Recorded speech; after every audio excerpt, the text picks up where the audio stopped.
வந்துட போகுது, எங்கேயோ ஒரு இடத்துல எனக்கு சம்பளம் தரீங்க தானே, அதை தானே நீங்க அண்ணாமலை யூனிவர்சிட்டியில தர போறீங்க அப்படின்னு சொன்னாங்க. உடனே அவர் ரொம்ப சூப்பரா பதில் சொன்னாரு. ஏங்க அங்க நீங்க வேலை செய்யற இடத்துல அங்க பட்ஜெட்ல பணம் இருக்கு, ஆனா இங்க பணம் இல்லைங்க, அதனால தர முடியலன்னு சொன்னாங்க.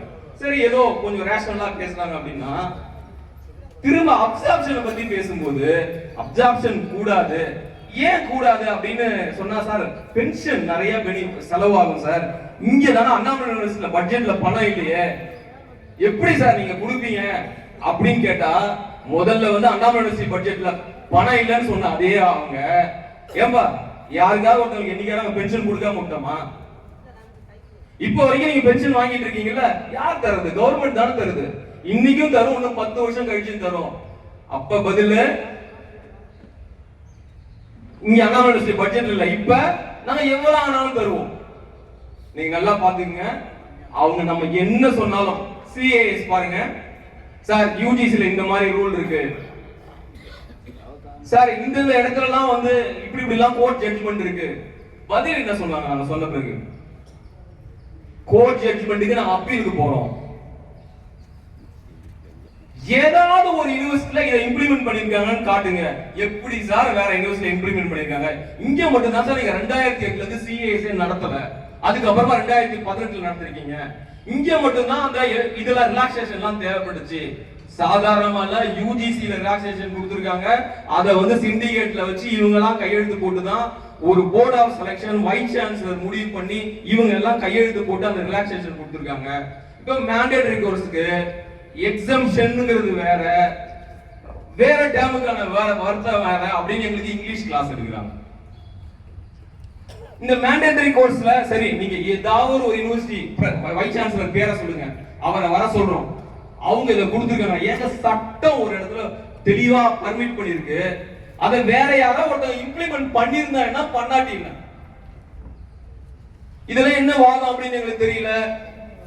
சத்தமா பேசினா குற்றம், நிமிர்ந்து பேசினா குற்றம், லேசா கையை வந்து லேசா இப்படி இது பண்ணா அது அவமரியாதையை எடுத்து மத்தவங்களுக்காக எவ்வளவுதான் பொறுத்து போக முடியும்? நீங்க நல்லா யோசிச்சு பாருங்க. அவங்க தப்பா எடுத்துக்கோங்க, நம்மளால இந்த பேச்சுவார்த்தையை முடிஞ்சிருமோ அப்படின்னு பார்த்து தான் பேச வேண்டியதா இருந்துச்சு. பென்ஷனை பத்தி இது பண்ணும்போது நாங்க பென்ஷன் எல்லாம் இது பண்ணிடுவோம், ஆனா ஆடிட் அப்ஜெக்ஷன். ஏன் சார் 15 மாசமா கொடுக்கலையே? இந்த ஷார்ட் கோர்ஸை முடிவு பண்ணலன்னா ஷார்ட் கோர்ஸை பத்தி முடிவு பண்ணிடலாமே, அவங்களுக்கு வந்து அந்த சிஏஎஸ் போர்ட்ல இருந்தா என்ன அப்படின்னு சொன்னா, இல்லைங்க எக்ஸஸா வாங்கிட்டாங்கன்னா திரும்ப ரெக்கவரே பண்ண முடியாது, அதனால அந்த ஷார்ட் கோர்ஸை பத்தி முடிவு பண்ண பிறகுதான் அவங்களுக்கு பென்ஷன் சொல்றாங்க. எவ்வளவு நாள் ஆனாலும் அந்த ஷார்ட் கோர்ஸை பத்தி நாங்க முடிவு பண்ணிதான். சரி சார், நாங்க பாதிக்கப்பட்டாலும் பரவாயில்ல, அந்த ஷார்ட் கோர்ஸை தான் இம்ப்ளிமெண்ட் பண்ணுங்க சார். உடனே மெதுவா பேசுறாரு. 1500 பேருக்கு மேல பாதிக்கப்படுவாங்க, என்ன இப்படி பேசுறீங்க அப்படின்னு. அவரு நமக்கு சார்பா பேசுறாரா, எதிரா பேசுறாரா, ஒரு விஷயத்துக்கும் ஒரு நிலை. இதுல இருந்து தெரிஞ்சுக்கிட்டது ஒன்னே ஒண்ணுதான். அப்பா நீங்க எனக்கு டேட்டா கேட்டா டேட்டா கொடுத்தாங்கன்னா ஒத்துக்க மாட்டோம். நீங்க வாதாடினீங்களாலும் ஒத்துக்க, நல்லா வாதாடினீங்களாலும் ஒத்துக்க மாட்டோம். நாங்க போஸ்ட்போன் பண்ணிக்கிட்டே இருப்போம். உங்களால என்ன பண்ண முடியும்? உங்களோட போராட்ட வடிவம் எதுவுமே பாதிக்கல. எங்களுக்கு மேல இருந்து எந்த அரசியல்வாதியோ அமைச்சரோ வேற யாரும் எதுவுமே பேசல உங்களுக்கு சாதகமா. இதுதான் நான் அங்க இருந்து தெரிஞ்சுக்கிட்ட விஷயம், நான் லேர்ன் பண்ணிக்கிட்ட விஷயம். இப்ப இவங்க எல்லாம் திட்டுறாங்க நம்ம கூட்டம், அதெல்லாம் இல்ல. நம்ம ஏதோ ஒரு வகையில அவங்கள நெருக்கிற அளவுக்கு நம்ம கொண்டு போல. நம்ம வந்து சில அரசியல்வாதி தலைவர்கள்ட்ட போனோம், நம்ம எம்எல்ஏ கிட்ட போனோம், இங்க இருக்கிற எம்எல்ஏ கிட்ட போனோம், அரசியலுக்கு எம்பி கிட்ட போனோம், எல்லாமே போனோம். அவங்களால முயற்சி எடுத்தோம். ஆனா ஒரு இடம், எந்த இடம் வந்து இந்த முடிவுலாம் எடுக்குதோ அது வந்து இதனால எந்த ஒரு சின்ன அளவு கூட மாறவே இல்லை. என்எம்ஆரா இருக்கட்டும், கன்சாலிடேட்டடா இருக்கும், கேஷுவல் லேபரா இருக்கட்டும். ஆனா இங்க வந்த உடனே அவ்வளவு ரூமர், சார் இவங்களுக்கு மட்டும் கொடுத்துறாங்க. இத நான் எல்லாம் பேசி அங்க போய் நொந்து போய் வந்தது ஒரு வேற இதுன்னா, விளக்க சொல்லி நொந்து போனது அடுத்தது.